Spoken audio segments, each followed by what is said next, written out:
A mí lo que me interesa es que ustedes tengan un pantallazo general del metabolismo, de cómo una célula, que es la unidad básica de los organismos, maneja la obtención de energía y de nutrientes, para que ustedes lo vean como un todo.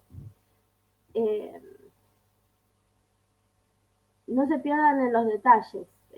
Yo cuando vaya explicando los temas voy a hacer hincapié en los puntos que más nos interesan y no tanto en el nombre específico de una enzima o en cuál de los carbonos de la glucosa se está uniendo el grupo fosfato.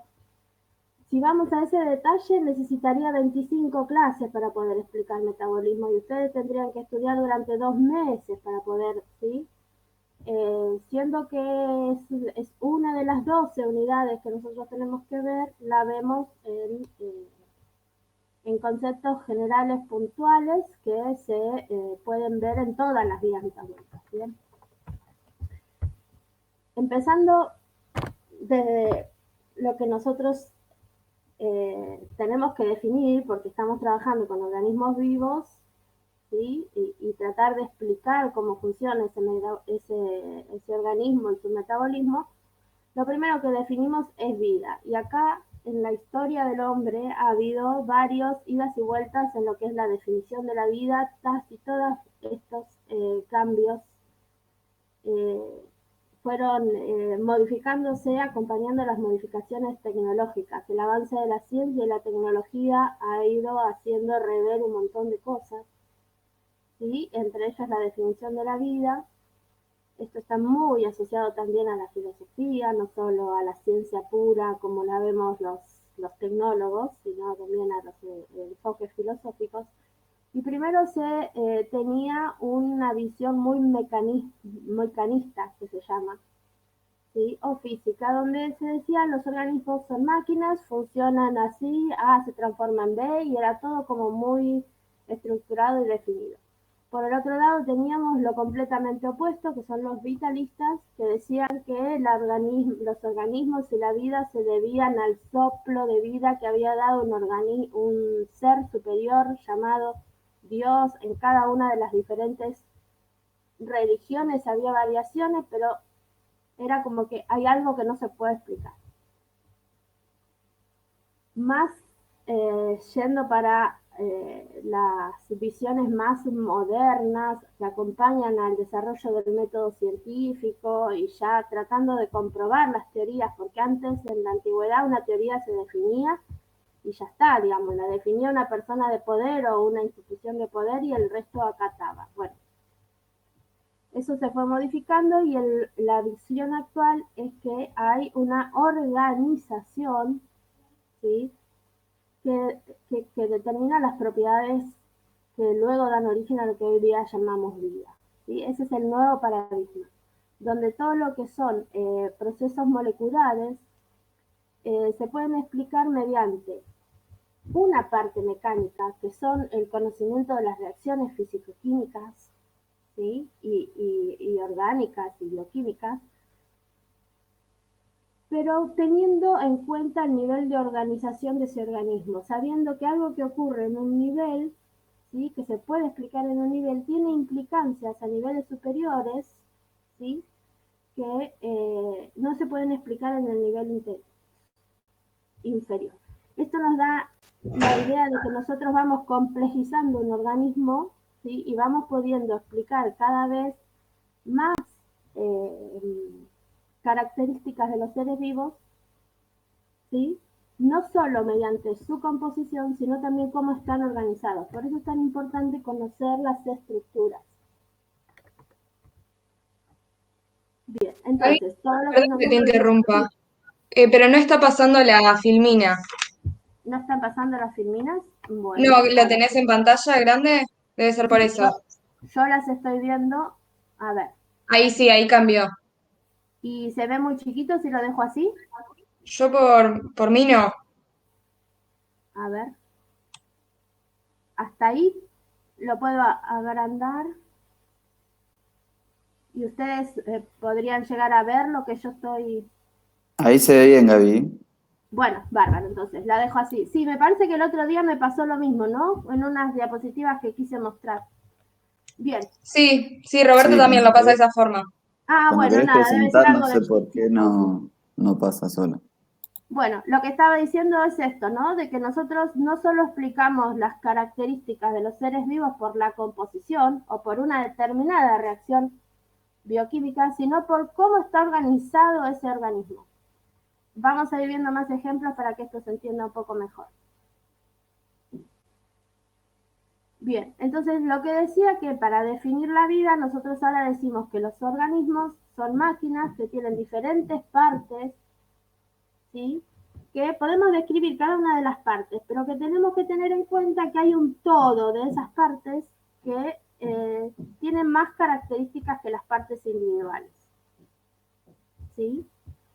Esto es lo que se llama el concepto de emergencia y dice que en todo sistema estructurado, ¿sí? A mayores niveles de integración emergen o aparecen, la palabra emergen hace referencia a aparecen, propiedades que no había en un nivel inferior.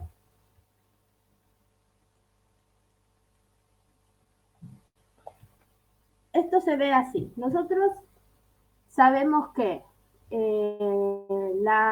los organismos los podemos ver a un nivel subatómico, ¿sí? Describiendo qué cantidad de protones, neutrones, electrones, partículas subatómicas hay en una determinada materia.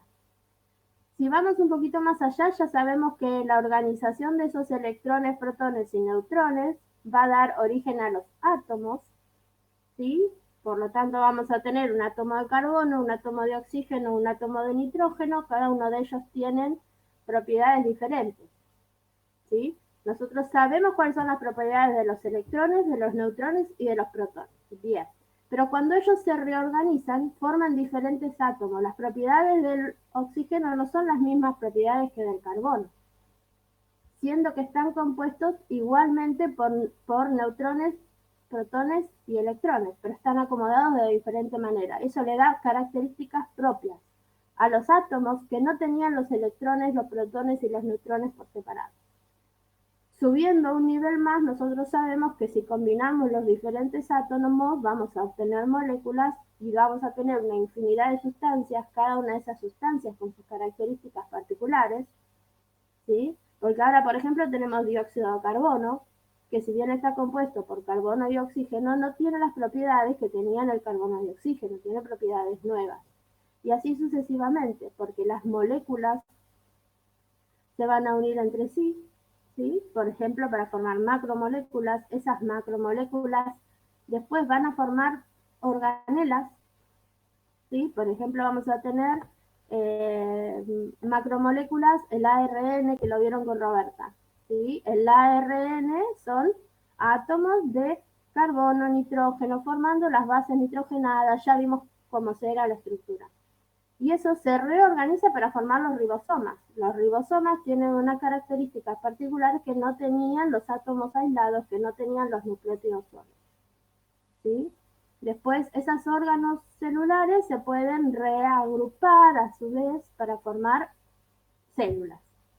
Bien, la célula tiene una serie de características que no tenían las organelas solas.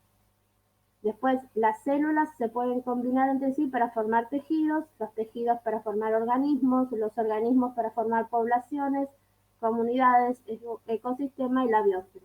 Cada vez que vamos complejizando el sistema, tenemos mayor cantidad de propiedades que explicar y las podemos ir explicando dividiendo los niveles inferiores, ¿sí? Nosotros vamos a empezar a trabajar a partir del nivel celular, ¿sí? Y vamos a explicar el comportamiento de tejidos y de organismos simples, ¿sí? En esa parte es donde nos focalizamos en las siguientes clases, ¿sí?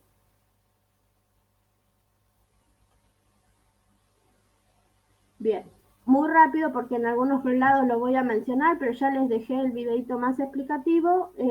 Básicamente tenemos dos grandes modelos celulares que nos explican el comportamiento de los organismos que queremos estudiar, ¿sí? Tenemos las células procariotas, que son las que no tienen núcleo definido. La mayoría de las bacterias y de las arqueas son procariotas, son células mucho más simples. Sus mecanismos son explicados sin tantos organelas funcionando dentro de la célula, pero básicamente tienen núcleo, citoplasma, pared celular y ribosomas, ¿sí? Y las células más completas, que son las eucariotas, ¿sí? Su nombre proviene de que sí tienen el núcleo separado, tienen membranas internas, tienen una organización celular mucho más compleja, están compartimentalizadas, ¿sí? Y estas son las células que poseen los vegetales, los animales, los hongos y las protistas, ¿sí? Recuerden, las procariotas son mucho más simples, tienen estructuras definidas, pero no tienen el núcleo definido. En cambio, la célula eucariota sí tiene el núcleo definido, varias membranas internas, organelas y una organización mucho más compleja. Bien, lo que a nosotros nos interesa es las funciones energéticas que tiene la célula, en este caso, ¿sí? Eso llamamos bioenergética porque es la parte de la biología que se ocupa de la obtención, ¿sí?, de las transformaciones y todos los cambios asociados a la energía en los organismos vivos.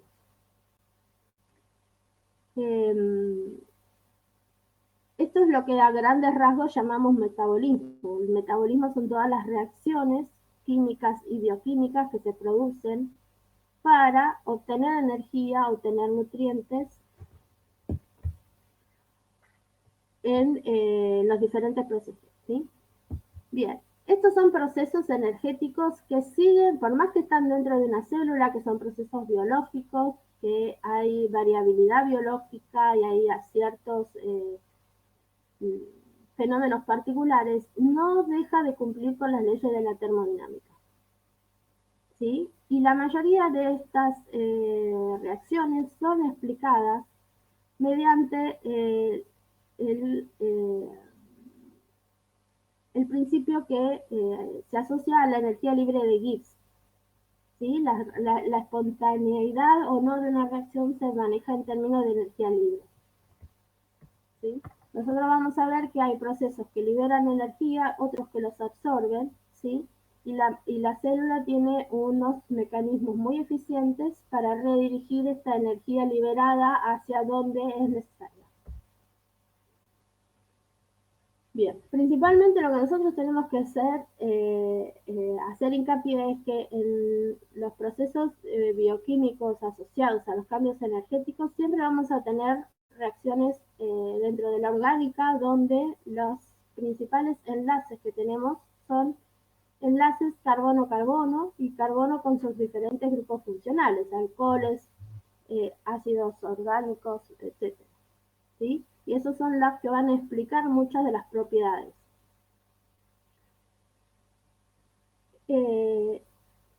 Cuando nosotros hablamos de metabolismo, en realidad lo que estamos hablando es de un conjunto, ¿sí?, de reacciones que han ido evolucionando a lo largo de la historia para ser cada vez más eficientes, adaptarse a ciertos cambios, ¿sí?, y permitir la conservación de la vida, ¿sí? Una cosa que nosotros les hemos mencionado muchas veces hasta ahora es que la estructura de las biomoléculas es sumamente importante para que se mantenga su funcionalidad. Lo vimos mucho cuando hablamos de proteínas, lo volvimos a ver cuando hablamos de enzimas, ¿sí?, de que la estructura que tiene la macromolécula está completamente relacionada con su funcionalidad. Esto a nivel metabólico es sumamente importante. Desde la actividad de una proteína como de la especificidad de una enzima o de la particularidad de si es un azúcar L o D, si es una vitamina que tiene un determinado sustituyente o no, ¿sí? A ese nivel de especificidad trabaja el metabolismo. Eso le da le permite regular muy bien todos los procesos, ¿sí?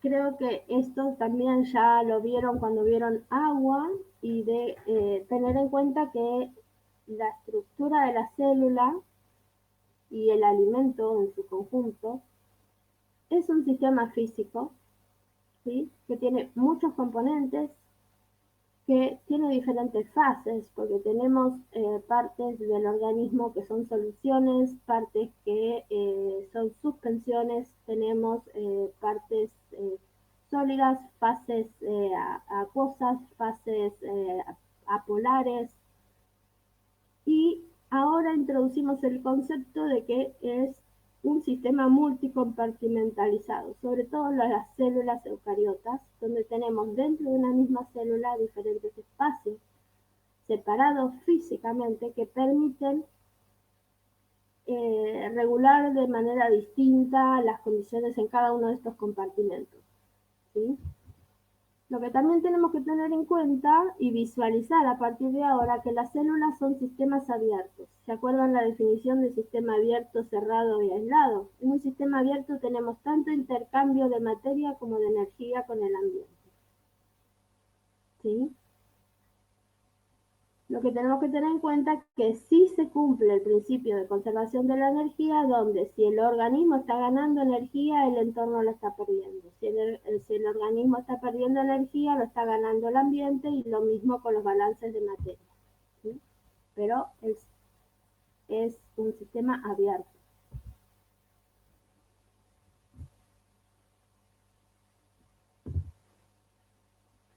Bien, esto es lo que estaba diciendo recién, ¿sí? Casi todas las explicaciones de por qué o cuándo se va a producir una determinada reacción en lugar de otra, va a estar explicada en función de cuál de esas reacciones es más favorable desde el punto termodinámico, y eso es particularmente medido mediante el valor de energía libre de una determinada reacción, ¿sí? Si nosotros vamos cuantificando estos cambios de energía libre, podemos definir cuál de las reacciones es más favorable, en qué condiciones se va a producir, ¿sí? Recuerden que esto no piense nada de la velocidad con la cual se produce esa reacción. Ahí es donde entrarían las enzimas, para decir, bueno, esta reacción es favorable, pero con esta enzima también es rápida, ¿sí? El organismo tiene regulado eso, tanto la capacidad de que se produzca o no una determinada reacción, como la velocidad con la cual se produce esa reacción.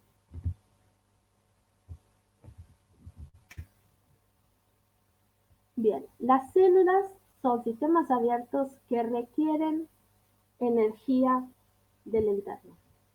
Van a necesitar recibir energía, recibir nutrientes, y todo eso se maneja con estímulos externos, ¿sí?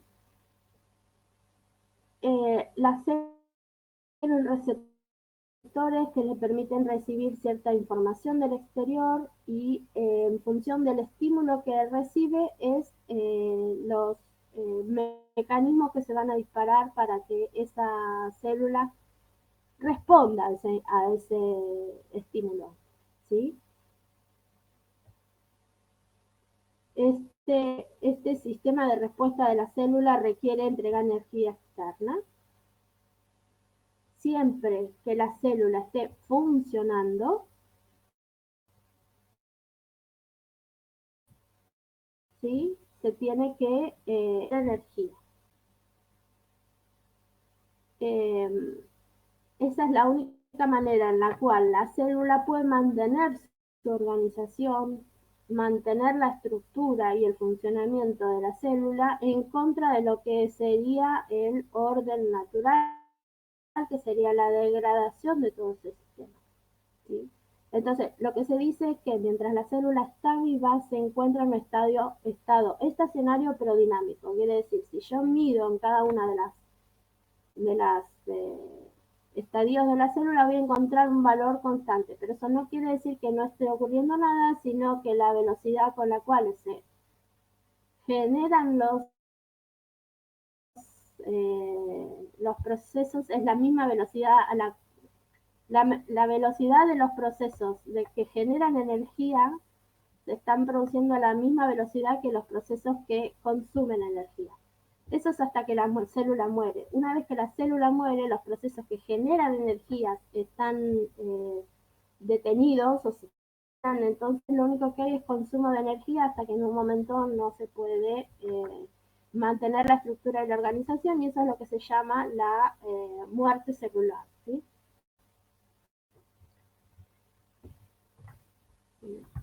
Movió la...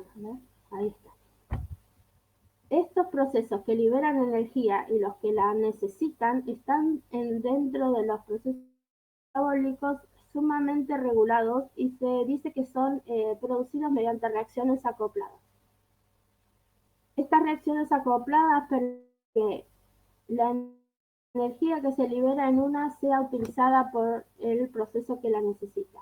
Por lo general se van a producir de manera simultánea y con intermediarios comunes, es decir, algunos de los productos de reacción de uno van a ser sustratos de la otra. ¿Sí? Cuando nosotros hablamos de esta energía que se libera, es energía química o es energía potencial que está asociada a si los enlaces están, o si se forman enlaces, se gana energía potencial, si los enlaces se rompen, se libera energía potencial.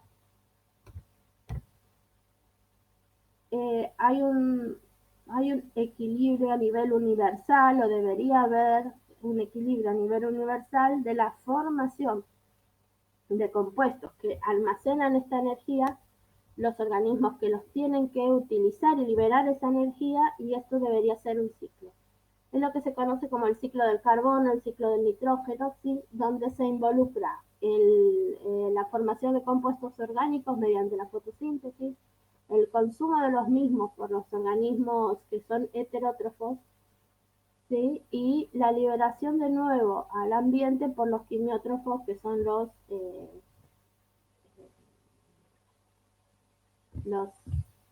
que degradan toda la materia, ¿sí?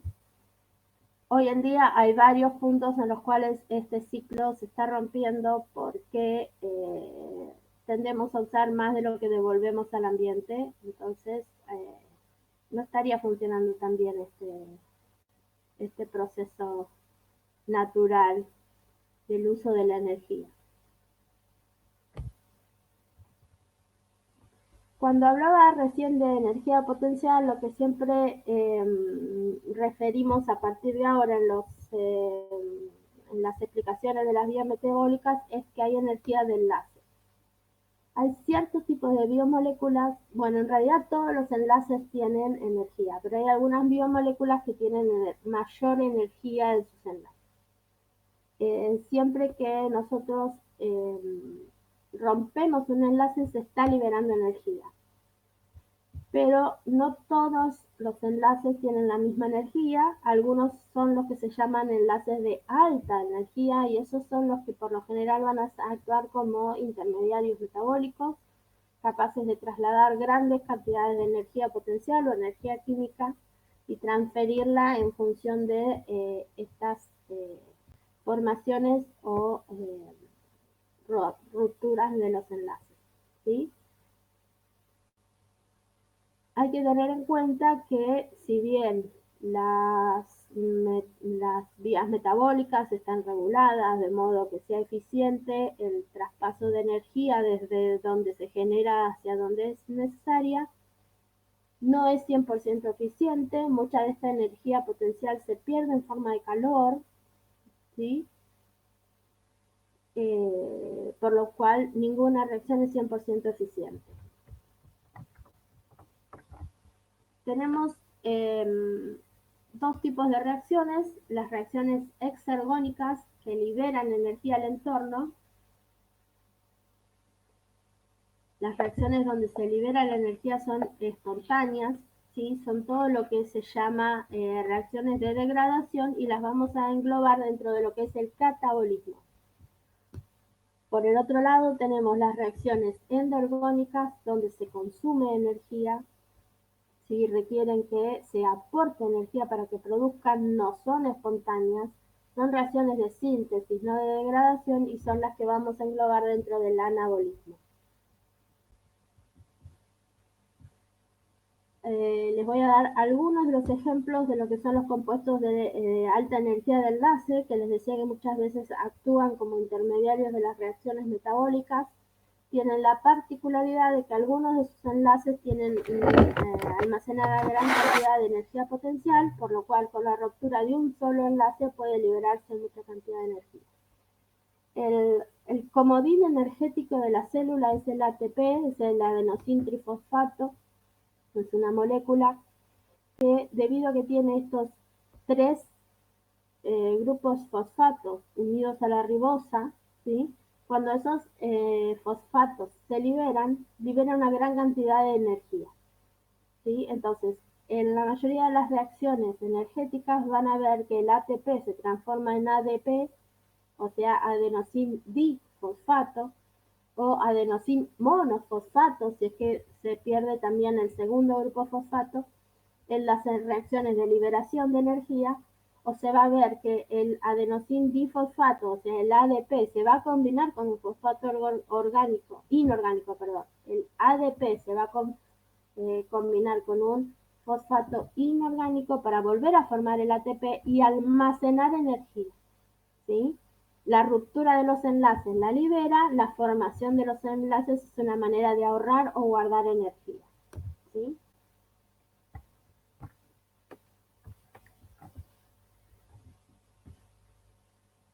Hay otros compuestos de alta energía de enlace que los voy a ir nombrando a medida que aparezcan en las diferentes reacciones, pero en definitiva después esos que son el NADH, el FAD, el NADP, todos esos otros compuestos, en definitiva después los transformamos en ATP para cuantificar la cantidad de energía que se libera o se consume en una determinada reacción.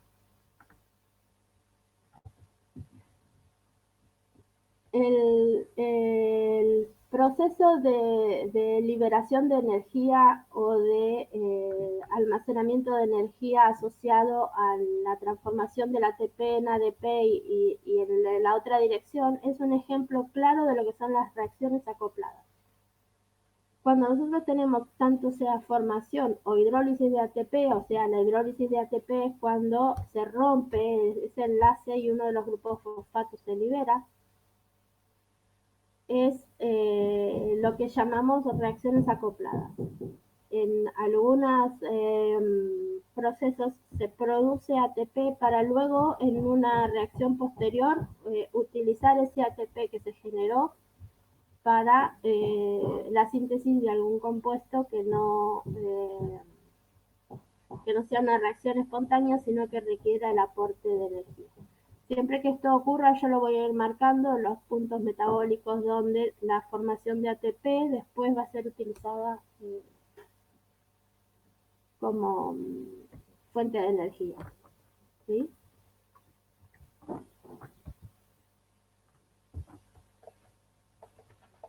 También es importante que tengan presente que la mayoría de las reacciones metabólicas que se producen tienen también asociado reacciones redox, ¿sí? Donde va a haber transferencia de electrones, ¿sí?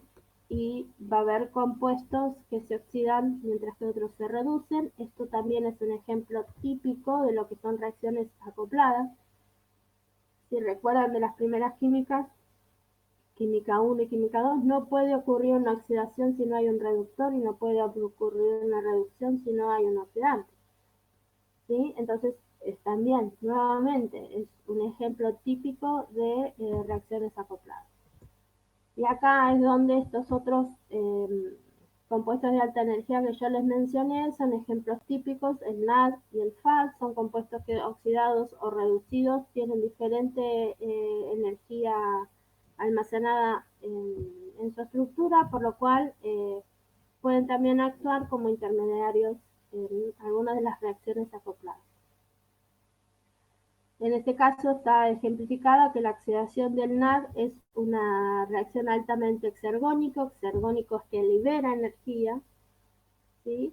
Y en particular el NAD y el FAD participan de los procesos de respiración. Cuando veamos esa parte va a aparecer nuevamente estos compuestos, ¿sí? bueno, esto lo mencioné un poco antes, pero el rol de las enzimas es muy importante porque que una reacción sea exergónica, o sea, que sea espontánea, no implica que vaya a ocurrir en un tiempo apreciable o rápido como lo puede llegar a necesitar una determinada reacción metabólica, ¿sí? Ahí es donde las enzimas son ampliamente útiles porque una característica que tienen los organismos es que son sistemas isotérmicos. Si nosotros pensamos en nuestro metabolismo, nosotros tenemos 37 grados.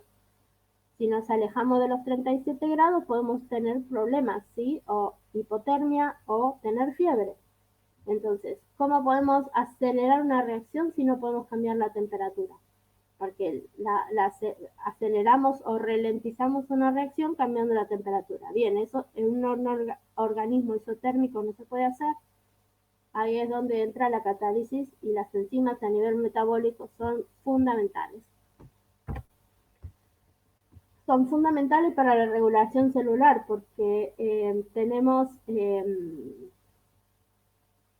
muchos caminos celulares para obtener diferentes características, propiedades o hay diferentes reacciones que podrían desencadenarse en una determinada circunstancia. Entonces, ¿cómo define el organismo qué reacción sí y cuál reacción no? Activando o desactivando diferentes ramas de una determinada vía metabólica en función de qué enzima está actuando o cuál no. ¿Sí?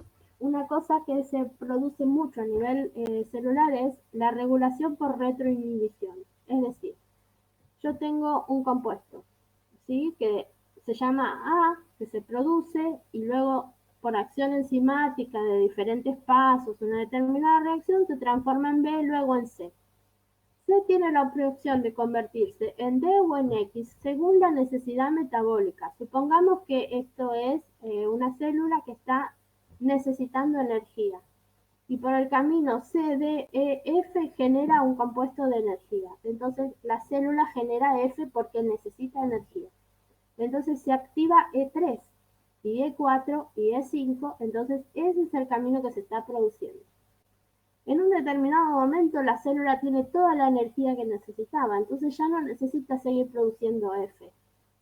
Entonces, ¿qué hace? Como tiene mucha energía y todavía sigue teniendo C, ¿qué hace? Bueno, yo la voy a almacenar a la energía excedente fabricando X y Z. Entonces, el metabolismo, ¿sí?, se reacomoda inhibiendo la enzima E y activando la enzima E', ¿sí? Entonces ya no se produce F, sino que se produce Z.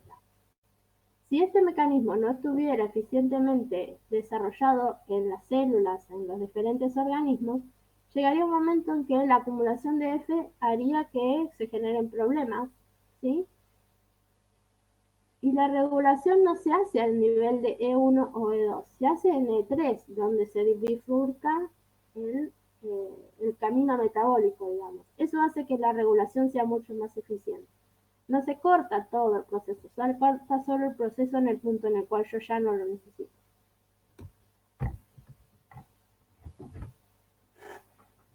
Bien. Muchas de las funciones metabólicas se regulan también mediante qué sustancias pueden ingresar o no pueden ingresar a través de la célula. ¿Y cuál es la barrera que determina qué ingresa o no ingresa a la célula? Es la membrana plasmática. Su función es, bueno, principalmente la de actuar como una barrera que define la periferia o define el límite de la célula y limita la circulación de iones y de compuestos que no deberían ingresar a la célula, ¿sí? Su estructura es la de una doble capa lipídica, ¿sí?, donde tenemos fosfolípidos formándola con sus colas apolares hacia el interior, sus cabezas polares hacia los extremos, y tenemos en su estructura una serie de proteínas que le permiten actuar como canales para el ingreso de determinadas sustancias.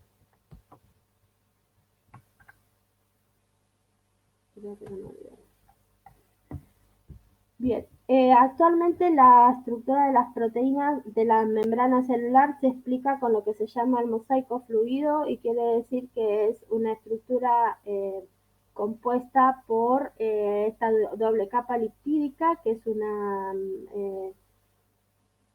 estructura continua pero móvil, ¿sí? Y cada tanto tiene estas proteínas de membrana que pueden ser integrales, o sea que la atraviesen, o periféricas.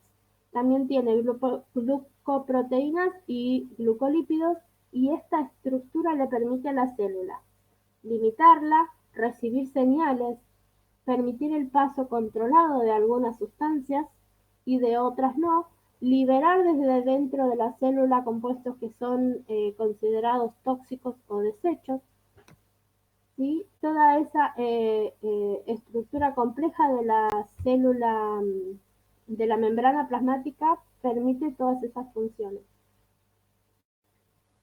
Eh, el colesterol es uno de los componentes de la célula, pero solamente de qué tipo de célula. Porque acá lo estoy viendo, pero no lo aclaré. ¿En qué tipo de célula vamos a tener colesterol?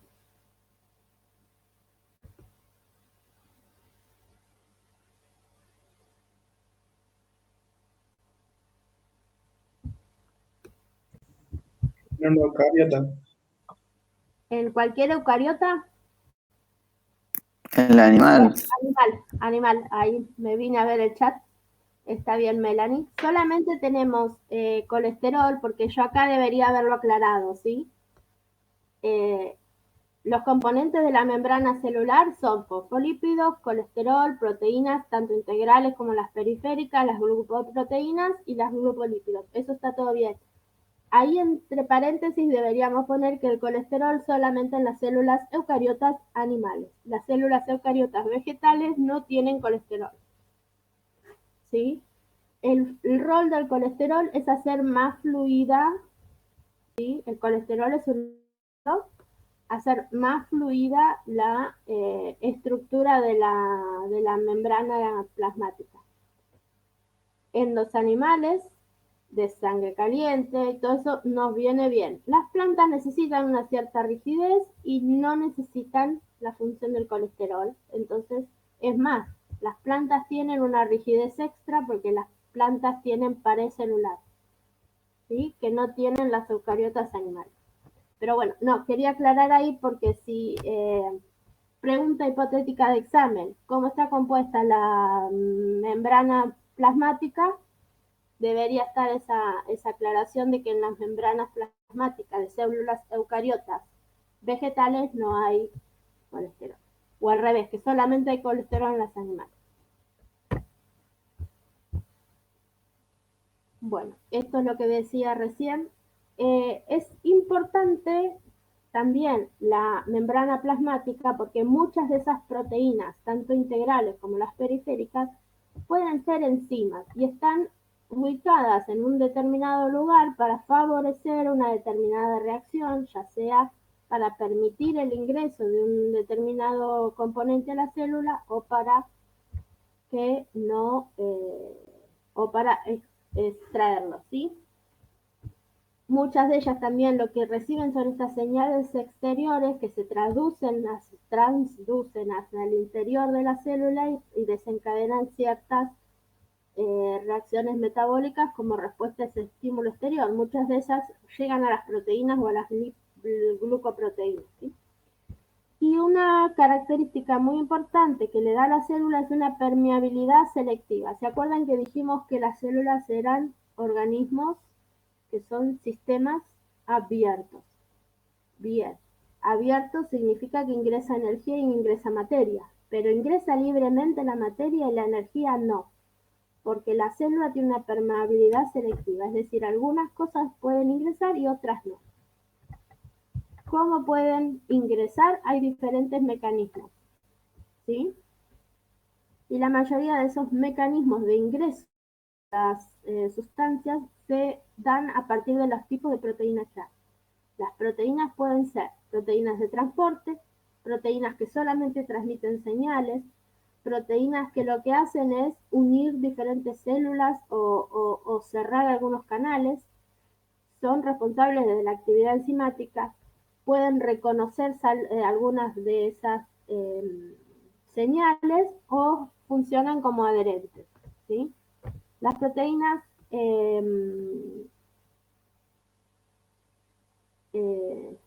la permeabilidad de la membrana lo que hace es seleccionar en función de las necesidades metabólicas qué puede ingresar y qué no. Hay algunos tipos de moléculas que pueden ingresar libremente porque debido a la estructura de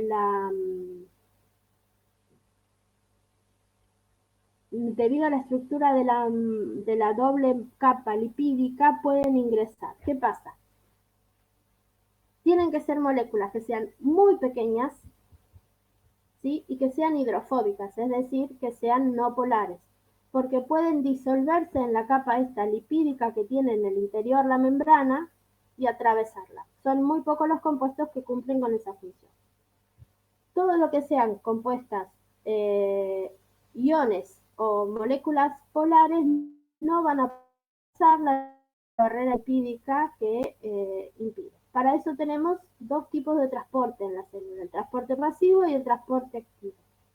En el transporte pasivo hay ciertos canales o ciertos mecanismos que permiten el ingreso de determinadas sustancias polares o de mayor peso molecular, pero no implican un gasto energético. No es que la célula necesita gastar energía.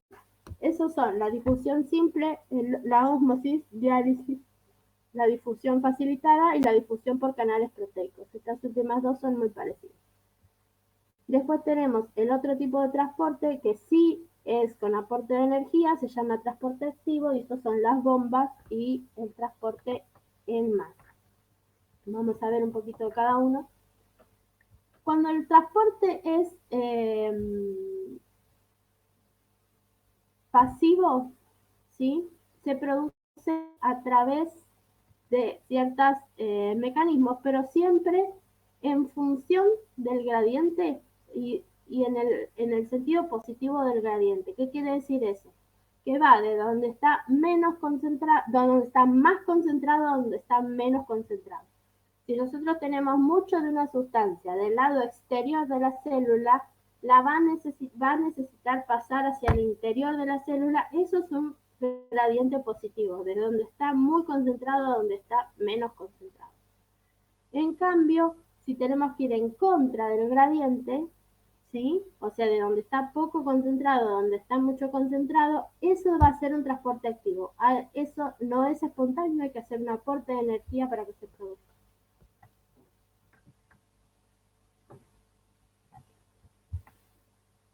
Dentro del transporte pasivo, el transporte simple usa los poros que tenga la membrana y puede ser difusión simple, que son las que les decía, moléculas no polares de pequeño tamaño que pueden pasar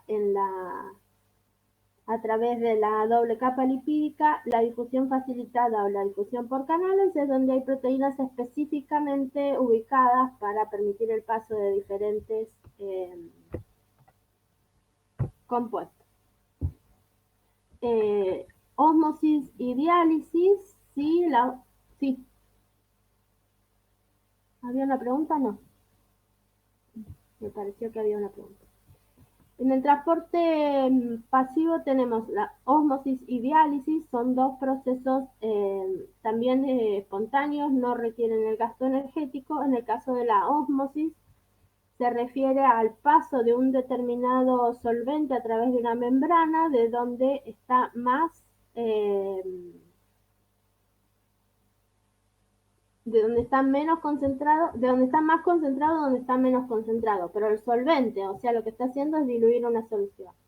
Y en la diálisis, a diferencia de la ósmosis, en la diálisis a través de una determinada membrana hay intercambio de solutos y de solventes, porque la permeabilidad de la membrana también permite el pasaje de una cierta cantidad o un cierto tamaño de soluto. La ósmosis se da mucho a nivel de hidratación de células vegetales. Es muy importante el proceso de ósmosis cuando tenemos células vegetales en un ambiente con humedad relativa baja, ¿sí? Donde se puede producir la deshidratación de los tejidos. Y la diálisis es el proceso por el cual se produce mucho de la absorción a nivel intestinal. ¿Sí? Creo que...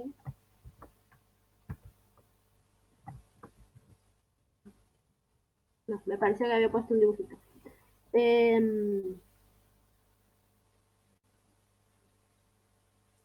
Diálisis se produce mucho a nivel de absorción de nutrientes a nivel intestinal. No sé si con Karina, cuando hablaron de biodisponibilidad y bioaccesibilidad, les explicó que algunas de las pruebas que se hacen para medir biodisponibilidad y bioaccesibilidad se hacen procesos de diálisis.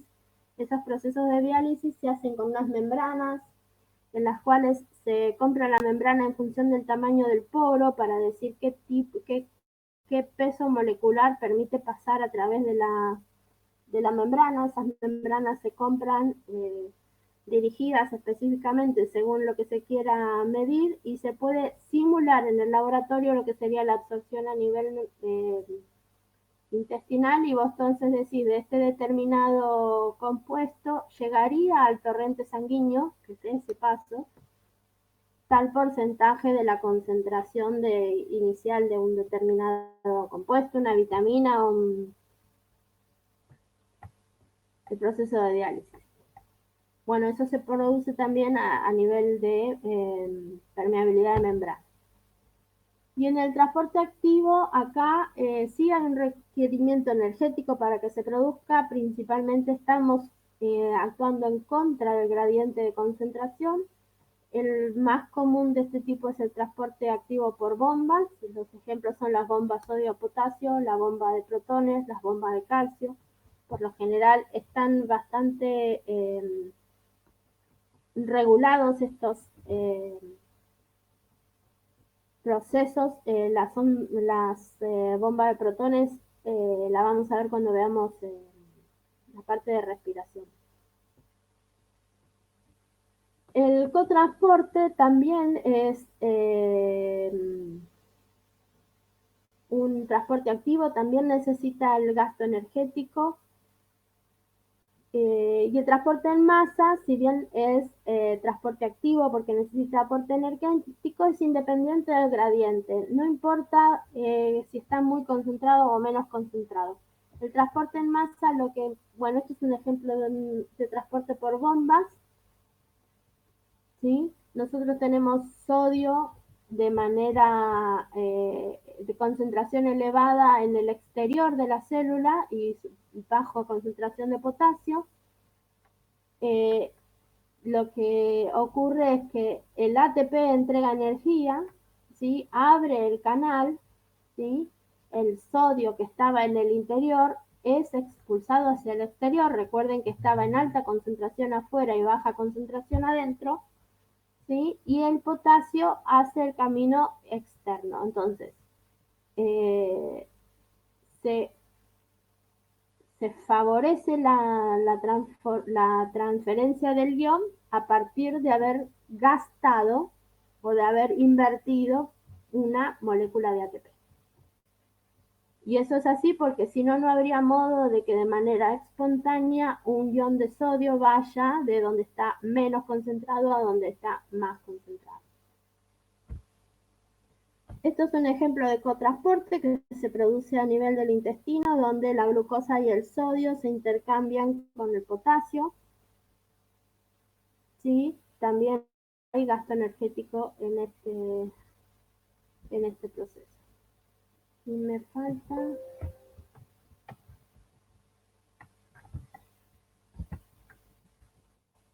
Me fui hasta la última diapositiva.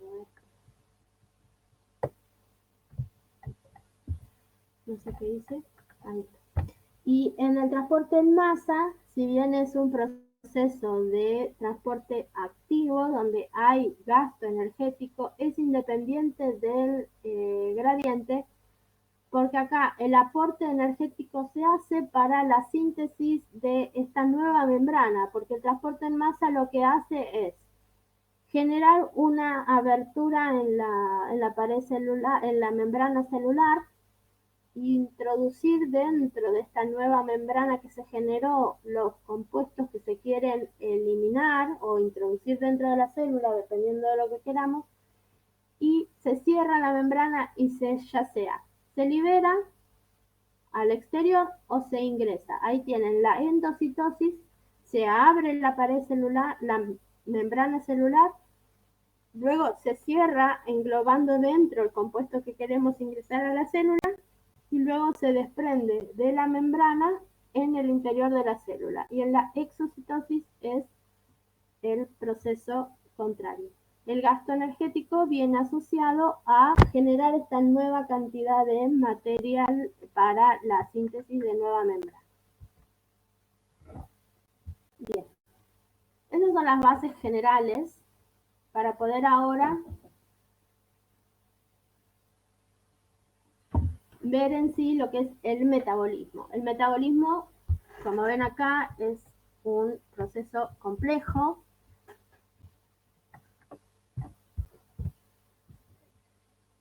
Nosotros vamos a ver solamente algunas partes de este proceso, pero voy a intentar darles algunas herramientas para que eventualmente puedan mirar alguna otra vía metabólica y comprenderla, ¿sí?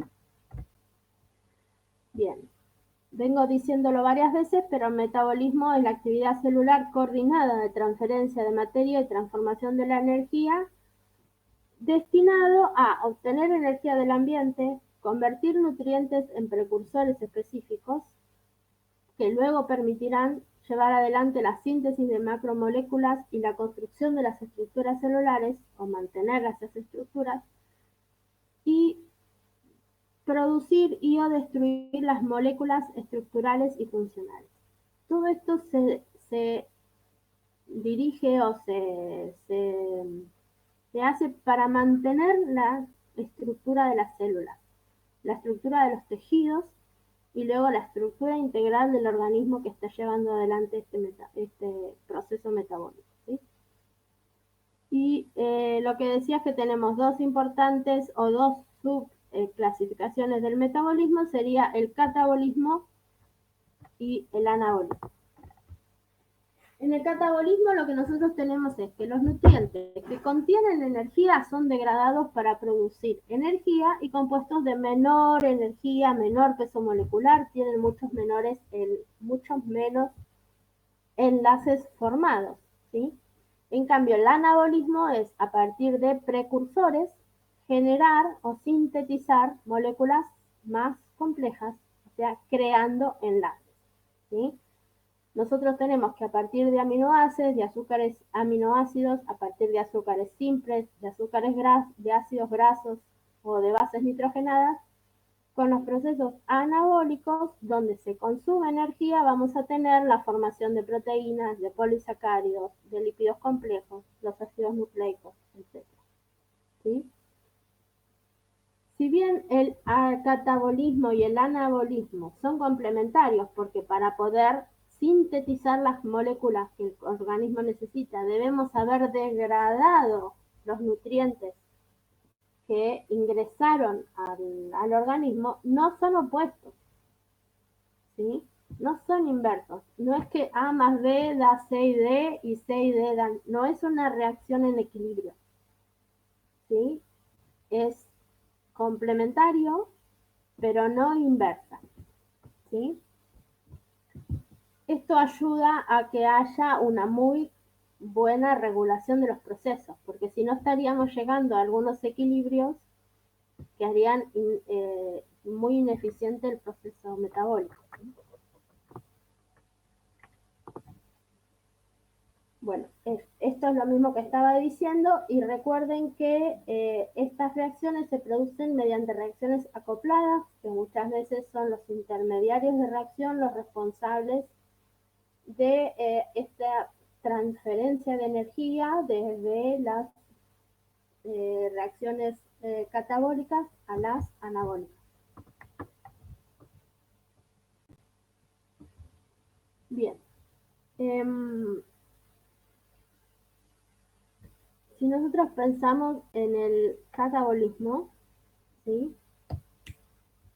Y lo pensamos como los organismos que adquieren la energía mediante la ingesta, ¿sí?, de nutrientes, podemos decir que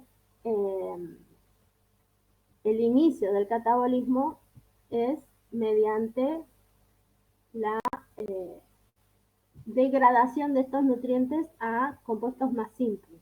En nuestro caso, si nosotros pensamos en el metabolismo, en el catabolismo de los animales, los humanos incluidos, empieza con la masticación. Cuando nosotros ingresamos los alimentos a la boca, ¿sí?, tenemos ciertas enzimas que empiezan a actuar, ¿sí?, principalmente la amilasa, que va a comenzar la degradación de los hidratos de carbono complejos a hidratos de carbono más simples, ¿sí?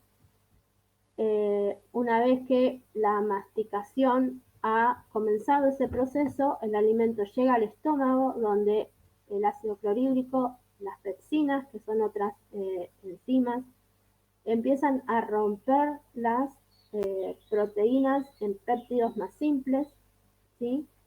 Luego también las enzimas pancreáticas continúan con los procesos proteolíticos, comienzan las degradaciones lipídicas, ¿sí? Las sales biliares ayudan a la emulsificación de estos lípidos que se van liberando y llegarían al torrente sanguíneo, ¿sí?, mediante la absorción a partir de los intestinos. No llegarían los ácidos grasos libres, las azúcares simples, los aminoácidos, ¿sí? Nosotros consumimos los productos más complejos y comenzó la degradación, ¿sí? Algunos de esos precursores simples son utilizados nuevamente para la síntesis de los compuestos más complejos, y otros son completamente degradados para la liberación de energía, ¿sí? Las reacciones metabólicas que se van a producir son básicamente 6, ¿sí? Tenemos óxido de reducciones, tenemos transferencias de grupos, tenemos reacciones de hidrólisis, donde determinados enlaces se van a romper, tenemos degradaciones o ruptura de enlaces no hidrolíticas, ¿sí? Tenemos isomerizaciones y reacciones de formación de enlaces a partir del ATP. Bien. Importante, lo que nosotros diferenciamos de anabolismo y catabolismo es que a partir de moléculas simples, con la entrega de ATP vamos a obtener moléculas más complejas, y en el catabolismo, a partir de esas moléculas complejas, se libera ATP y las moléculas simples. Pensando en el catabolismo de hidratos de carbono, que es la principal fuente de energía de los organismos heterótrofos, ¿sí?, el primer paso de del proceso catabólico es la glucólisis. La glucólisis es la degradación parcial de la glucosa, ¿sí?, hasta la obtención del piruvato. Este proceso ocurre en absolutamente todas las células, ¿sí? Por eso se llama, es un proceso universal. Ocurre en las procariotas y en las eucariotas, independientemente de que sean organismos aeróbicos, anaeróbicos, que tengan o no tengan las membranas internas, etc. Todos los organismos son capaces de llevar adelante la glucólisis. Cuando nosotros pensamos en esta reacción, lo que tenemos es que una molécula de glucosa, ¿sí?, con la presencia de ADP, adenosín difosfato, ¿se acuerdan? El ADP, con el fosfato inorgánico. Y el NAD va a formar 2 piruvatos, 2 ATP y 2 NADH. ¿Sí? Fíjense que nosotros a partir de la glucosa estamos obteniendo ATP. Por esto es una reacción catabólica en la cual se está liberando energía. ¿Por qué se está liberando glucosa? Ahora vamos a ver las fórmulas químicas, pero ¿por qué se están liberando energía? Quiero decir.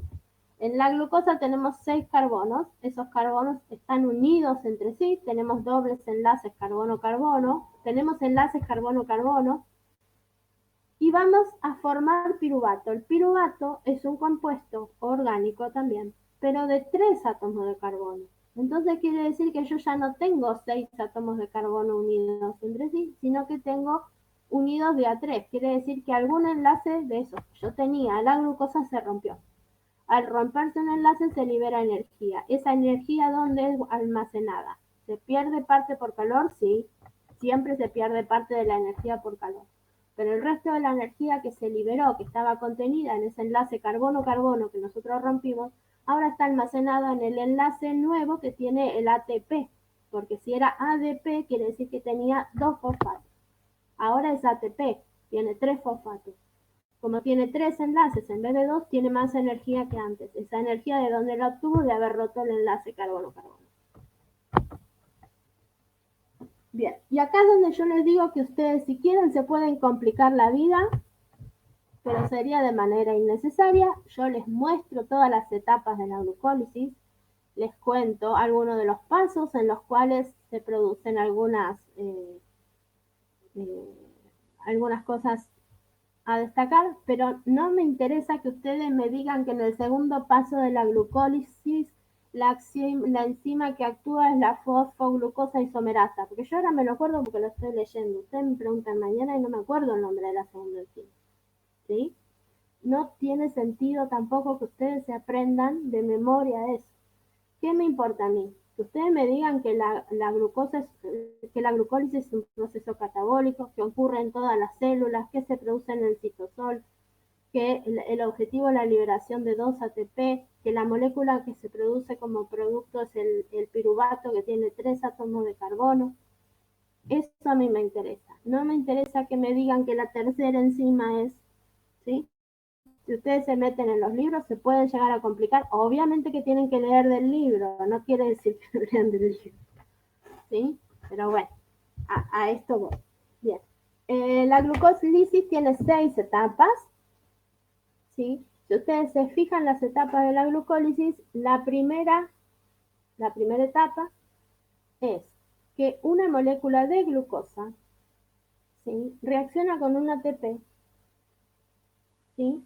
El ATP libera uno de sus grupos fosfato, ¿sí?, y ese fosfato va a fosforilar el carbono 6 de la glucosa, porque si ustedes se fijan, tenemos glucosa como reactivo, ATP, por acción de la exoquinasa, ¿sí? La exoquinasa es una enzima que lo que hace es transferir un grupo de una molécula a la otra, está transfiriendo un grupo fosfato al fosfato 6, al carbono 6 de la glucosa, y ahora tenemos glucosa 6 fosfato.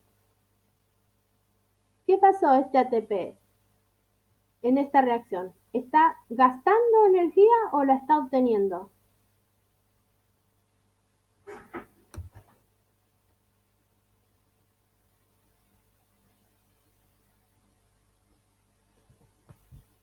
En la etapa 2 tenemos que hay una isomerización, ¿sí? Y en la etapa 3 de nuevo tenemos que un ATP, ¿sí?, por la fosfofructoquinasa, ¿sí? Ahora tenemos fructosa 1,6-bifosfato, o sea que otro ATP entregó uno de sus grupos. ¿Qué habíamos dicho? Que cuando el ATP rompía sus enlaces, ¿liberaba o consumía energía? Liberaba energía. Entonces, ¿qué está pasando? Si yo dije que esta reacción era catabólica, ¿por qué estoy gastando ATP? ¿No estaría mal eso? Porque estás preparando la molécula de glucosa para Era energía, ¿no? Estoy invirtiendo para el futuro, digamos. ¿Sí? Hasta acá yo tenía una molécula de glucosa, le puse un fosfato en el carbono 6, la isomericé, ahora tengo una fructosa, le puse otro carbono, tengo la fructosa 1,6-fosfato, ahora paso a la etapa 4, tengo otros cambios, ¿sí? Otros cambios, tengo una ruptura del enlace en la etapa 4, ¿sí? Por una aldosa, tengo que ahora la fructosa 1,6-fosfato, ¿sí? Se convirtió en dos moléculas, el gliceraldehído 3-fosfato, ¿sí? El gliceraldehído 3-fosfato en presencia del NAD, ¿sí? Se transforma en el ácido 1,3-bifosfoglicérico y ese ácido libera los fosfatos que tiene, ¿sí? En presencia del ADP y regenera el ATP. Obtuve 3-fosfoglicérico y liberé el ATP. En la primera etapa, yo gasté ATP para preparar la molécula de glucosa, ¿sí? Pero en las etapas siguientes la recupero y además recupero NADH. ¿Por qué el balance termina siendo positivo? Volvamos un cacho para atrás. Tengo una molécula de glucosa, ¿sí? Y invertí 2 ATP, ¿sí? La molécula de glucosa, ¿sí? Se divide en 2 gliceraldehídos, porque si la molécula de glucosa tenía 6 carbonos y el gliceraldehído tiene 3 carbonos, estoy obteniendo 2. Yo estoy haciendo gestos y me parece que ustedes no me ven. Tengo 2 moléculas de gliceraldehído y cada molécula de gliceraldehído, ¿sí? Después, cuando se transforma en ácido fosfoglicérico, libera 2 ATP.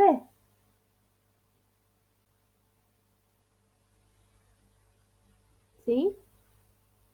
Entonces, ¿cuántos ATP se forman? En definitiva, se forman 4. Si yo había invertido 2, quiere decir que estoy ganando netos 2 ATP. ¿Sí? ¿Por qué? Porque la glucosa, ¿sí? Se divide en 2 3-fosfato-gliceraldehído.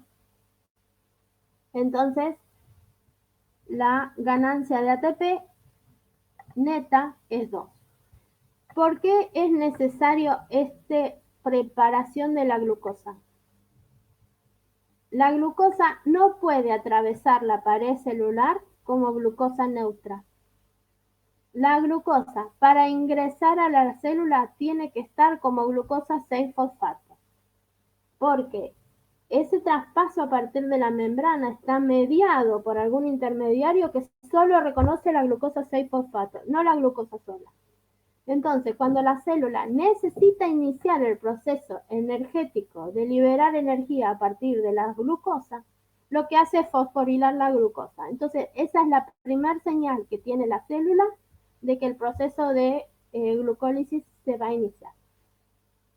Ese primer paso está regulado. Si yo no necesito que se produzca la glucólisis, tengo la glucosa sin fosforilar. Cuando tengo la glucosa fosforilada, va a iniciarse el proceso. ¿Sí?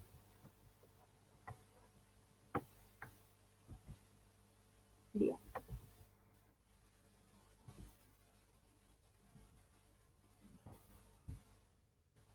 El proceso de glucólisis es universal, o sea, todos los organismos pueden transformar la glucosa en piruvato, liberando ATP en el proceso. En las células eucariotas eso se produce en el citoplasma, en las células procariotas también, pero la célula procariota solo tiene citoplasma y algunas organelas sueltas, pero no tiene estructuras más complejas. Dependiendo de cuál sea la necesidad metabólica de la célula, dependiendo cuál sea la necesidad metabólica de la célula, ese piruvato puede tener diferentes destinos. ¿Sí? Si nosotros decimos que la célula es aeróbica y necesita seguir produciendo energía, ese piruvato va a seguir el camino de la respiración celular. En cambio, si estamos en condiciones de anaerobiosis, ese piruvato va a ser redirigido hacia la fermentación. Y ahí podríamos tener una fermentación láctica o una fermentación etanólica. ¿Sí? En función de lo que se requiera es el destino que va a tener el piruvato. Ahora vamos a ver las tres opciones. En el caso de las fermentaciones, se van a producir cuando estamos en anaerobiosis, o sea, no hay presencia de oxígeno, o el organismo no, más allá de que no haya presencia de oxígeno, puede ser que el organismo no tenga el proceso aeróbico y sí vaya a las fermentaciones, como serían las bacterias lácticas, ¿sí? O una levadura para la fermentación alcohólica.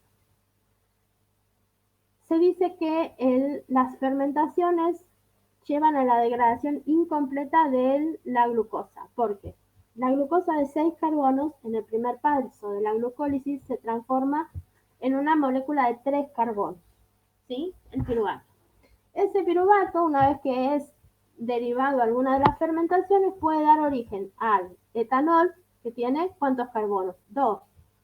O al lactato, ¿sí? Estas liberaciones parciales de energía son útiles para el metabolismo cuando no tenemos la opción de la degradación completa de la glucosa, que es mediante el camino de la respiración celular. Si vemos la fermentación láctica, si vemos la fermentación láctica, el piruvato en presencia de NADH da lactato y da como compuesto NAD.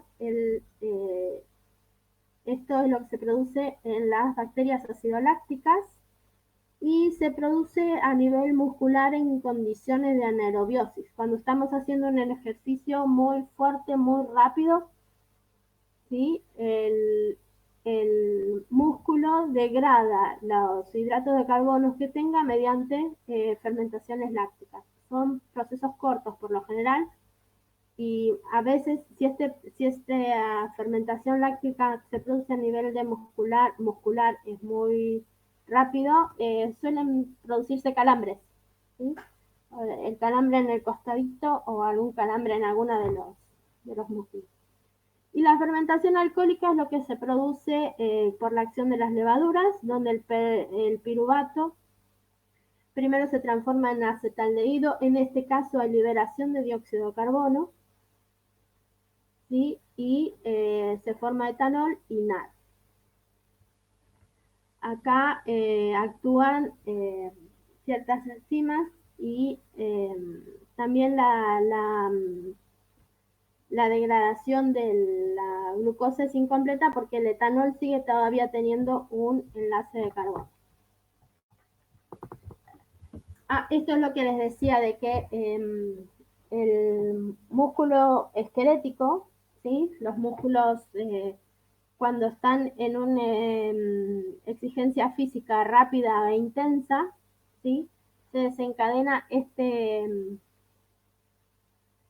proceso en el cual la glucosa se transforma en piruvato, el piruvato en lactato, ¿sí? Ese lactato llega a la sangre y de la sangre llega al hígado y el hígado es el que lo reprocesa, ¿sí? Para eliminar ese lactato. Este proceso de fermentación también es el que se produce en las bacterias acidolácticas que a partir de los hidratos de carbono presentes en la leche llevan a producir el yogur y el queso. Como voy con la hora, voy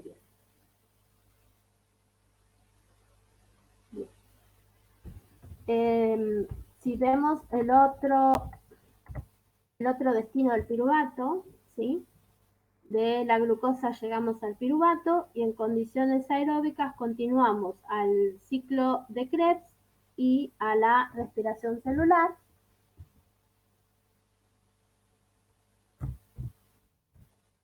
¿Sí? En la respiración celular el proceso de degradación de la glucosa es completo. ¿Sí? Los productos de la respiración son dióxido de carbono y agua. Ya no queda ningún enlace carbono-carbono sin romper. Toda la energía potencial que tenían los enlaces carbono-carbono de la glucosa fueron liberados en diferentes etapas para quedarnos con moléculas simples de dióxido de carbono. ¿Sí? Si bien uno asocia la respiración con el consumo de oxígeno, y eso sería lo que nosotros llamamos respiración, existen procesos de respiración celular anaeróbicos. Yo ahora voy a ir explicando cuáles son las diferencias. ¿Sí? Pero en principio, la célula, a partir de dióxido de carbono y oxígeno, tiene una serie de reacciones que dan como resultado dióxido de carbono y agua. ¿Qué respiramos nosotros? ¿Qué ingresa al sistema respiratorio? Oxígeno. ¿Y qué liberamos cuando exhalamos? Dióxido de carbono y vapor de agua. ¿Sí? Lo que nosotros llamamos respiración orgánica no es otra cosa que la visión macro de la respiración de cada una de nuestras células. ¿Sí? Cada una de nuestras células, mediante el torrente sanguíneo, recibe oxígeno y glucosa, ¿sí? O piruvato en realidad, ¿sí? Cuando nuestro organismo está oxigenado, se producen todas estas series de reacciones, liberando dióxido de carbono y agua, y el torrente sanguíneo es el que libera el dióxido de carbono de nuevo a los pulmones y exhalamos, ¿sí? Es básicamente el mismo proceso. La respiración celular tiene 5 etapas, considerando que la primera etapa es la glucólisis. La segunda etapa es la formación de la acetilcoenzima A. La tercera etapa es el ciclo de Krebs. Y la cuarta y quinta etapa es la cadena respiratoria y la fosforilación oxidativa. Estos procesos se producen en diferentes compartimentos de la célula y hay algunas modificaciones en el caso de las bacterias procariotas, de las células procariotas, perdón, y hay algunas modificaciones que voy a ir indicando cuando la respiración no es aeróbica. Veamos parte por parte. Bien.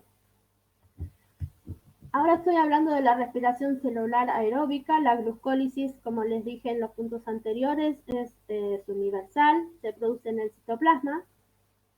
¿Sí? La formación del acetil-CoA se produce en la matriz de la mitocondria. Las mitocondrias son organelas que están presentes en las células eucariotas. ¿Sí? Tienen una estructura como de tienen una membrana externa y tienen una membrana interna plegada. ¿Sí? Dentro de esa organela, ¿sí? Hay un espacio libre. ¿Sí? Eso es lo que se llama la matriz. Y después, esa membrana interna dentro de la mitocondria se llaman crestas. ¿Sí? Esas crestas lo que hacen es aumentar la superficie de contacto. Es decir, yo podría tener una lámina plana y ocuparía una determinada superficie. Para que esa superficie sea mayor, pero ocupando menor volumen, lo que tengo es una membrana plegada, ¿sí? Aumentando la superficie de contacto. Bien. Entonces, la glucólisis se produce en el citoplasma, la formación de acetil-CoA se produce en el interior, o sea, en la matriz de la mitocondria, lo mismo que el ciclo de Krebs, y ya los últimos 2 puntos, que son la cadena respiratoria y la fosforilación oxidativa, se producen sobre esas membranas internas que se llaman. En el caso de la respiración celular aeróbica, el que acepta los electrones, porque en la cadena respiratoria de la fosforilación oxidativa lo que vamos a ver es que hay una migración de electrones, ¿sí? Esa migración de electrones tiene que llegar hasta un aceptor de electrones, el aceptor de electrones es siempre el oxígeno.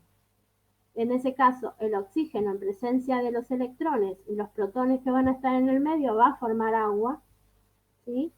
Y como veníamos degradando la glucosa, lo que obtenemos como producto secundario también es el dióxido de carbono. Bien. En el caso de la respiración celular anaeróbica, ¿sí? No hay mitocondrias en este caso, ¿sí? Entonces, la primera parte no hay problema porque la glucólisis se produce en el citoplasma, lo mismo que la formación del acetil-CoA y el ciclo de Krebs, ¿sí? Y la cadena respiratoria y la fosforilación oxidativa que deberían haberse producido en el caso de haber mitocondrias en las crestas, se producen en ciertas zonas de la membrana plasmática que han sido modificadas para cumplir esta función, porque sí o sí se tienen que producir a nivel de membrana. Entonces, en este caso particular, no hay mitocondrias y las funciones de la cresta las cumple la membrana plasmática modificada. En este caso tampoco tenemos oxígeno, entonces los electrones no pueden llegar al oxígeno porque no hay, por lo tanto no se va a formar agua, se va a formar un producto en función de quién es el que acepte los electrones. Y acá varía de organismo en organismo. Pueden ser nitritos, pueden ser sulfatos, puede ser azufre, ¿sí? En función de lo que en función de quién actúe como aceptor de electrones es lo que se va a formar. El que acepta electrones, ¿sí? Va a determinar el producto. Por ejemplo, si tengo nitratos, se van a formar nitritos. Si tengo azufres, se van a formar sulfuros. Si tengo compuestos orgánicos que acepten los electrones, pues se va a formar metano, ¿sí? Y esto son las bacterias sulfídricas, las metanólicas, las que forman nitritos, etc. La mayoría de estos son bacterias y son algas las que tienen estas particularidades. Bien, veamos. Bueno, la primera etapa era la glucólisis, ya la vimos. Si vemos los otros pasos, tenemos que la formación del acetil-CoA es a partir del piruvato, ¿sí? El piruvato ingresa a la mitocondria, ¿sí?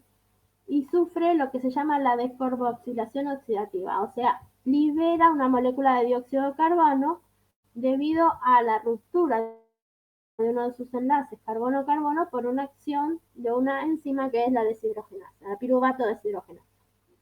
El grupo acetilo que se forma se une a la coenzima A formando el acetilcoenzima A, ¿sí?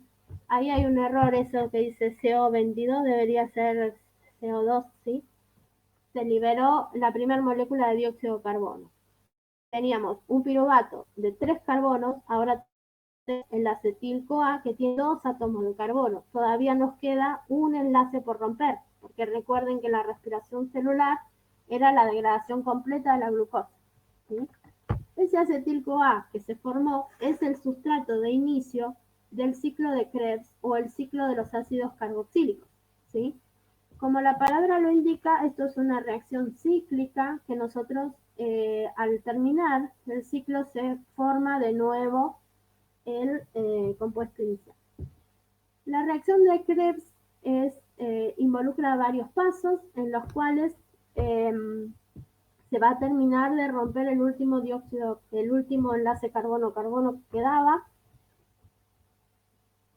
y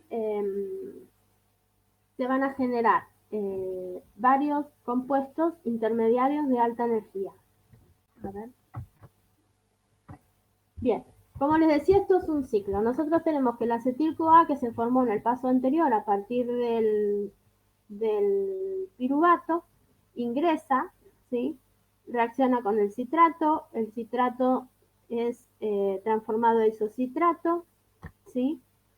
El oxalsuccinato en este punto actúa una deshidrogenasa liberando un dióxido de carbono, ¿sí? En este caso tenemos la liberación del otro dióxido de carbono ¿sí? Y continúa el ciclo para la formación del oxaloacetato que libera nuevamente el citrato y el ciclo puede volver a comenzar, ¿sí?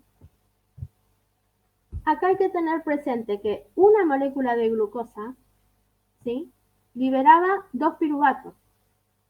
Por lo tanto, por cada molécula de glucosa se dan 2 vueltas del ciclo de Krebs.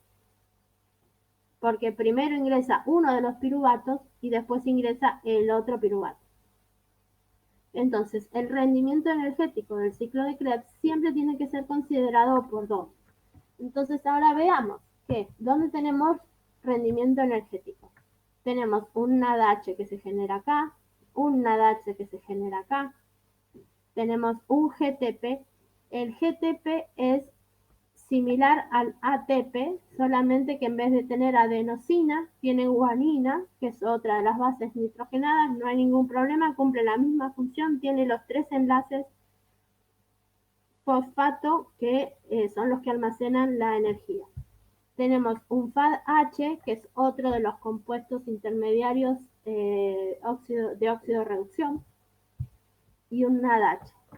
Entonces, si miramos el rendimiento energético, tenemos que por cada acetil-CoA, ¿sí?, se van a liberar 3 NADH, un FADH y un GTP, y se generan 2 dióxido de carbono, se rompió el enlace carbono-carbono que quedaba, ¿sí?, en el acetil-CoA, y se regeneró la coenzima A.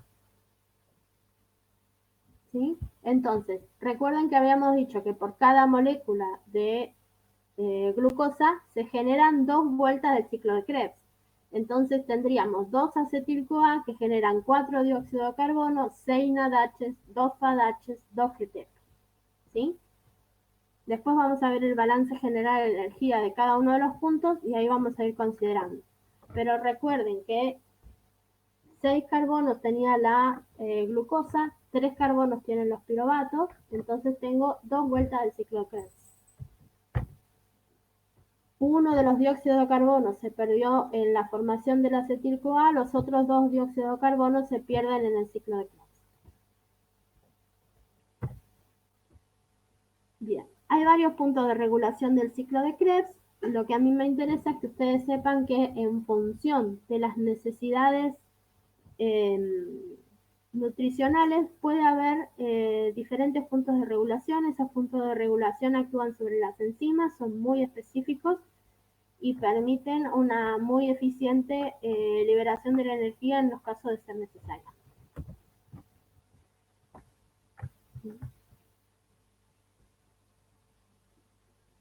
Bien. Hasta ahora, ¿cómo vamos? Tenemos que la glucosa, ¿sí?, que es la fuente de energía, pasa por la primera etapa de glucólisis, liberando ATP y NADH, ¿sí? Luego de la glucólisis nosotros obtuvimos ácido pirúvico o piruvato, ¿sí? En ese proceso también se generó un NADH. El paso siguiente fue la formación del acetil-CoA y el acetil-CoA es el que ingresa al ciclo de Krebs liberando NADH, FADH y ATP. Todos estos compuestos, NADH, FADH, NADH, van a pasar por la cadena respiratoria y en definitiva se van a transformar ellos también, y en definitiva se van a transformar ellos también en ATP. ¿Sí? Este es un esquema simplificado de lo que serían los pasos de la cadena respiratoria.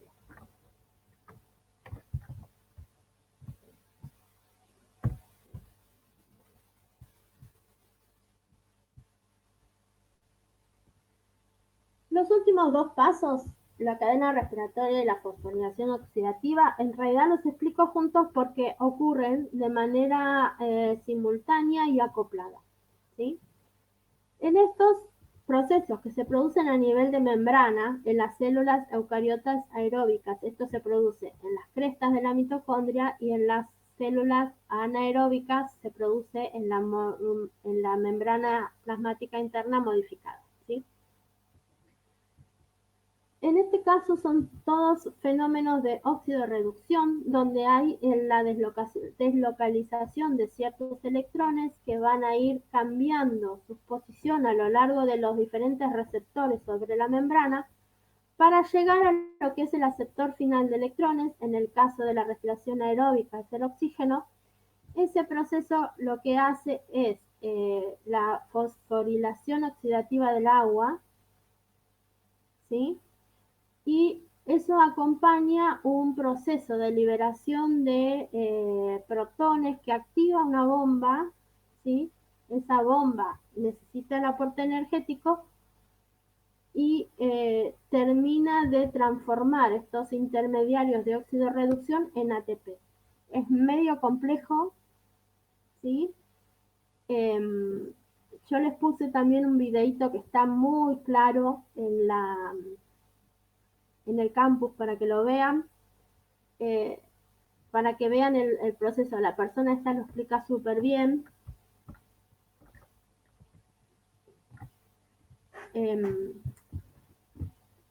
Esto es lo que está pasando en ese pedacito chiquitito que sería una porción de la cresta, ¿sí?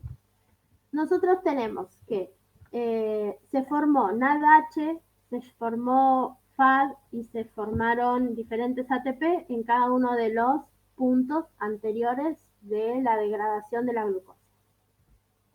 Estos compuestos lo que hacen una vez que ingresan a la matriz de la mitocondria es generar los potenciales redox necesarios para desencadenar esta deslocalización de los electrones a partir de los diferentes receptores en las membranas, ¿sí? Entonces, el NAD entrega los electrones migran por los diferentes citocromos, ¿sí? Hasta llegar a la molécula de oxígeno, ¿sí? En ese proceso, la molécula de oxígeno, con los protones que también se encuentran en la matriz mitocondrial, ¿sí? Forman el agua. Ese consumo de protones dentro de la matriz mitocondrial hace que la bomba de protones active el ingreso de protones desde el exterior a raíz del gradiente, en este caso, ¿sí? Porque los protones están más concentrados afuera que adentro y dentro se están consumiendo para la formación del agua. Entonces, la activación de la bomba es a nivel de gradiente, por lo tanto, no es que esta bomba consume energía, sino que la libera. Entonces, está acoplada la formación del agua al ingreso de protones para compensar los que se están utilizando en el agua, ¿sí? Formando el ATP. Entonces, ahí es donde los NAD, los FAD, cumplen esta función de transformarse de manera indirecta en ADP. Cada NAD y cada FAD se traduce en una determinada cantidad de ATP generados en función del potencial redox que entregan y de la cantidad de citocromos que recorren.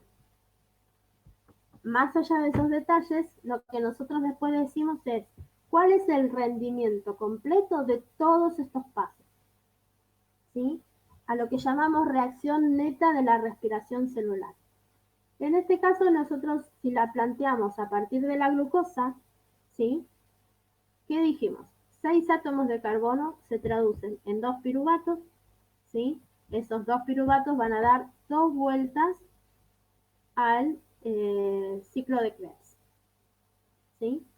Entonces, esos 6 átomos de carbono que estaban formando la glucosa se van a transformar luego de la degradación completa en 6 dióxidos de carbono, ¿sí? Después tenemos que cada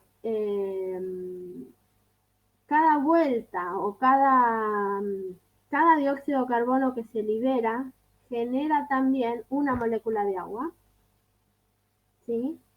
Cada molécula de agua se forma con el aporte de una molécula de oxígeno, por lo tanto voy a necesitar los 6 oxígenos. Y se obtiene una energía útil de 36 ATP más una cierta cantidad de energía liberada en forma de calor.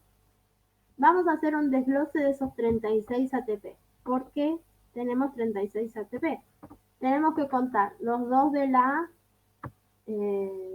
glucólisis, los que se generaron en el ciclo de Krebs. Se había formado un GTP, pero sería el equivalente al ATP. ¿Y cómo transformamos los NAD, H y los FAD que se generaron a lo largo de los puntos anteriores? ¿Cómo los traducimos en ATP? Bien.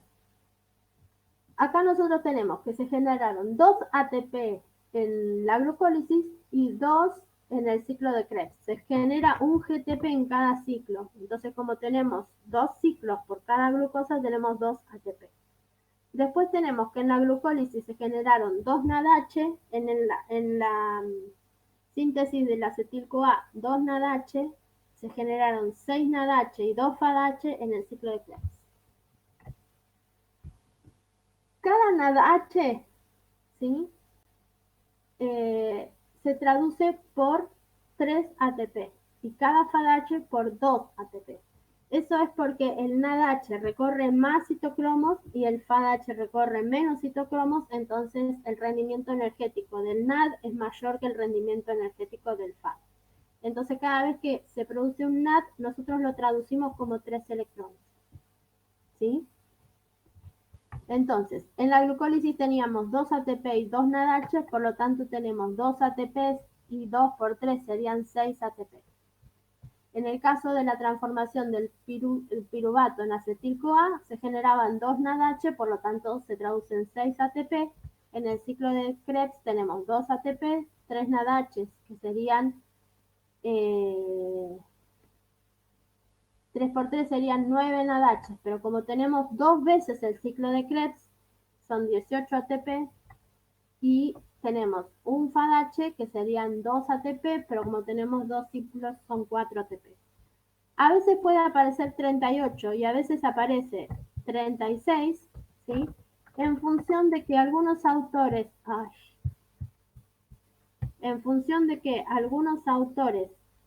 a este NADH que se produce en la glicólisis, en vez de ponerle 3 ATP, le ponen 2. Es un detalle mínimo que depende del autor que genera el balance. ¿Sí? Fíjense que abajo está agrupado. En algunas células, el costo energético de transportar los electrones desde el NADH formado en la glucólisis baja la producción neta de estos 2 NADH a 4 ATP. Así que la producción máxima en esas células es de 36.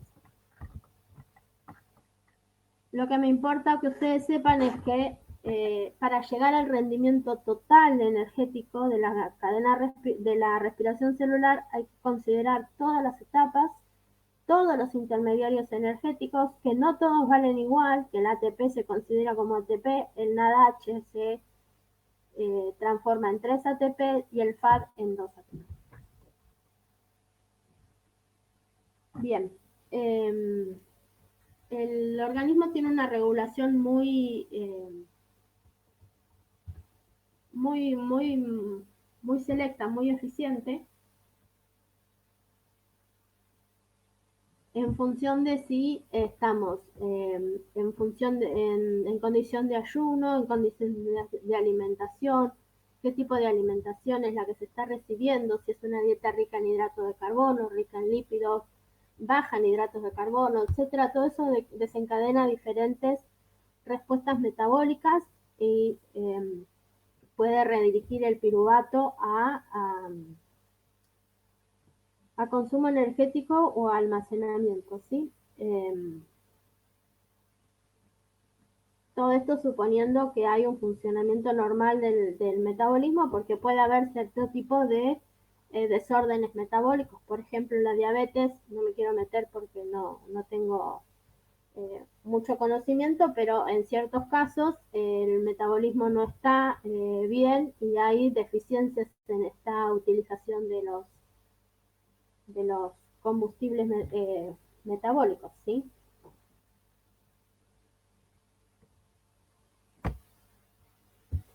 Bien, creo que esta es la última. Ahí estamos. Si bien la glucosa es la principal fuente energética, otras biomoléculas también pueden aportar al catabolismo, ¿sí? Los polisacáridos con ciertas enzimas hidrolíticas pueden transformarse de hidrocarbonos complejos a hidrocarbonos simples y participar directamente de esta vía catabólica. En el caso de los lípidos, también mediante la hidrólisis de algunas de sus estructuras se pueden generar compuestos más simples que pueden anexarse a algunos de estos puntos. En el caso de los ácidos grasos, no participarían de la glicólisis, obviamente, pero sí se contribuyen a la formación del acetil-CoA y el acetil-CoA puede ingresar al ciclo de Krebs. Eso se da en el proceso de la beta-oxidación. En el caso de las proteínas también puede haber hidrólisis y algunos de los aminoácidos convertirse en acetil-CoA y ese acetil-CoA ingresar al ciclo de Krebs. En el caso de las proteínas sería un último recurso de un organismo muy disminuido en aporte calórico, ¿sí? Tendría que ser una situación metabólica muy extrema para que el organismo tome energía de las proteínas. Y los productos que se obtienen de esa respiración no son los normales, ¿sí? Bueno, esto ya lo expliqué, que la respiración orgánica en definitiva es la respiración celular vista desde un punto macro, ¿sí? Pero básicamente lo que respiran nuestras células es lo que nosotros terminamos respirando. Esto es lo que recién les estaba explicando en el otro, que los triacilglicéridos también son aportantes de energía para los procesos catabólicos. El triacilglicérido, por acción de las lipasas, se hidroliza, liberando el glicerol y los ácidos grasos. El glicerol puede directamente transformarse en dihidroxiacetona fosfato y ese es uno de los compuestos que después puede reacomodarse para participar de la cadena del catabolismo del ciclo de Krebs. Y en el caso de los ácidos grasos, ¿sí? Mediante la beta-oxidación también pueden liberarse acetil-CoA que ingresan al ciclo de Krebs.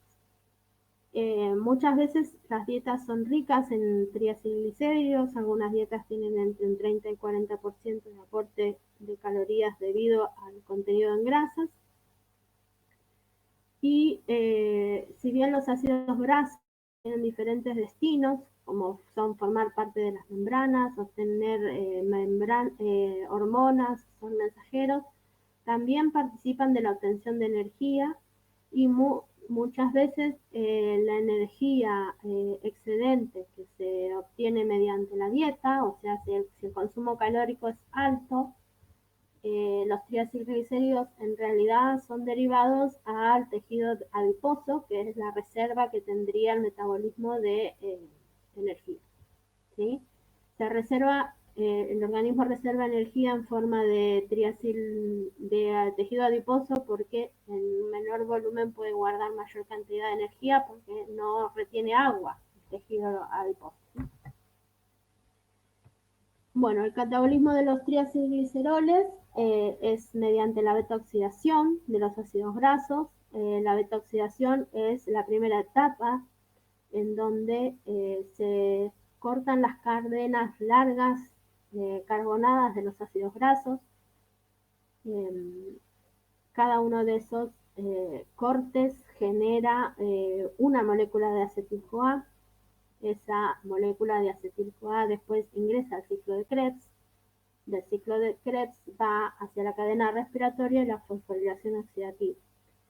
Lo que se reemplaza es la formación del piruvato, ¿sí? Que se produjo en la glicólisis a partir de hidratos de carbono. A partir de triacilgliceroles se produce la hidrólisis para liberar el ácido graso y el ácido graso se corta en pequeñas cadenas. siempre pensamos, lo más normal es pensar en los ácidos grasos números pares, por lo cual si tenemos 16 átomos de carbono vamos a obtener 8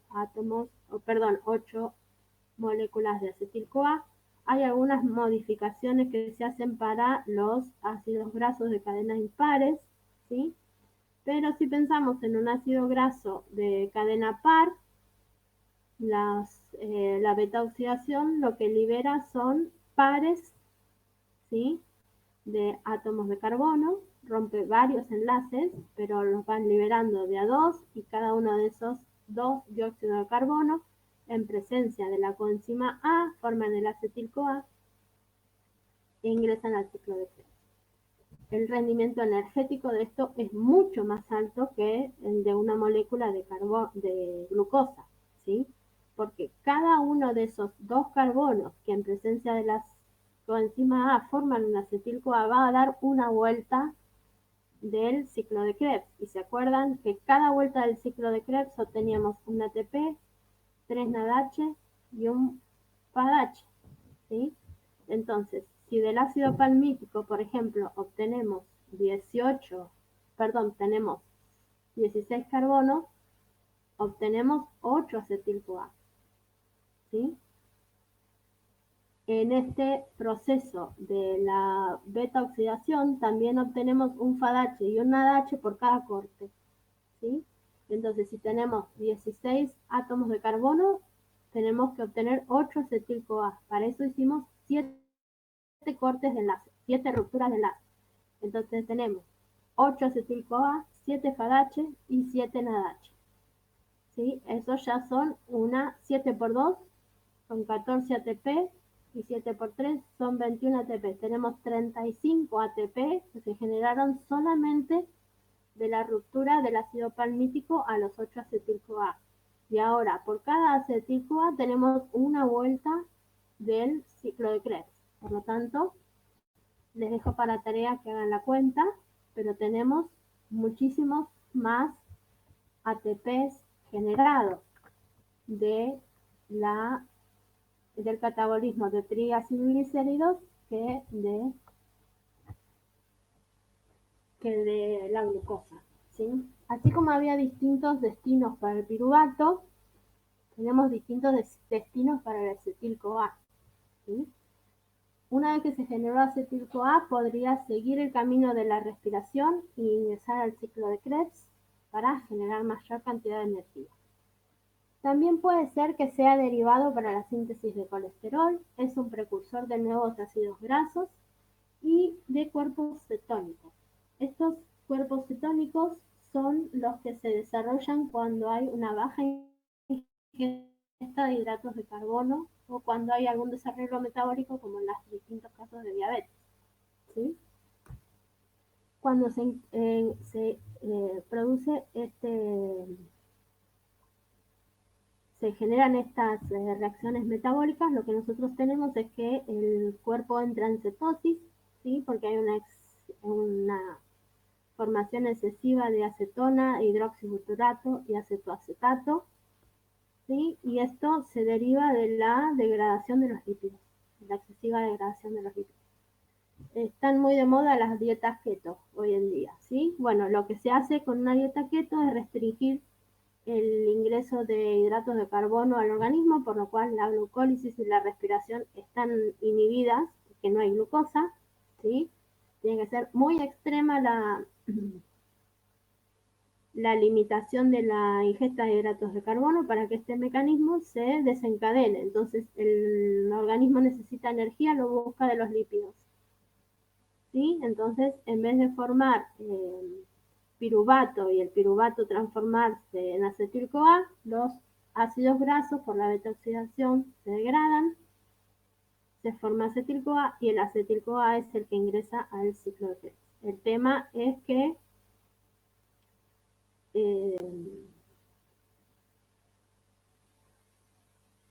cuando hay un exceso de acetil-CoA, o sea que se degradan muchos ácidos grasos, se desvía también hacia la formación de acetoacetato y el hidroxibutirato, que son los cuerpos cetónicos, ¿sí?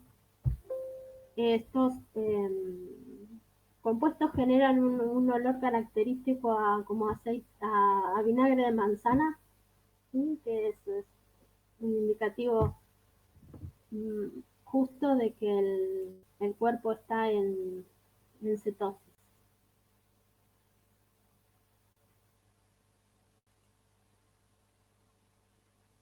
Bueno, terminé justito.